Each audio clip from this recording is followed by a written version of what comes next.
Industries Hi, Liz. does billions of dollars in carpet sales. I believe you're one of the largest carpet dealers in America. The largest carpet manufacturer, right.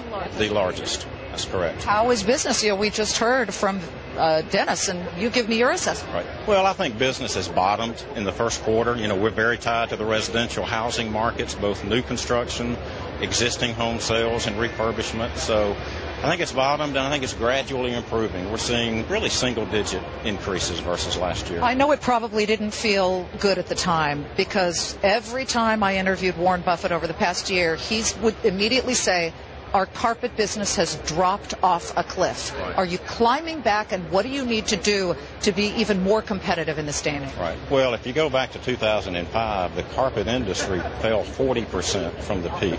So it's been very challenging, but it is climbing back. I don't think it's going to be a hockey stick recovery. I think it's going to be a slow, gradual recovery. But we're well positioned. We spent a lot of capital during the downturn to get positioned in different markets and different businesses and more competitive. So we think we're in good position today. You had to close a plant, I believe, in Tifton, Georgia. Yes. That's tough. Do you look forward to the time? Well, this is a rhetorical question. Good, Liz. Of opening a new plant, but where would that be, and what would you be manufacturing now? I know you're getting big into the AstroTurf business. Well, we have acquired a couple of companies just in the last 4 or 5 months. One was a hardwood manufacturing company, which was the third hardwood manufacturer that we've acquired in the last 3 years. That gets us into the hardwood flooring market. And as you mentioned, we acquired SportX, which is artificial turf for sports fields. And we supply all of the big NFL teams and colleges, and we think that's a 10 to 15% growth market going forward. What's the most recent stadium you've done? Georgia Tech. We're redoing the New Orleans Astrodome, Superdome, and we're also have just done the Baltimore Ravens field.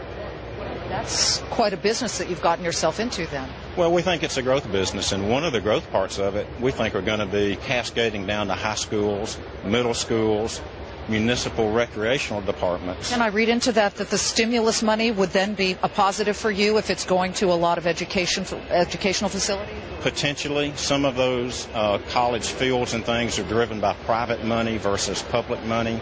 So in some cases it might.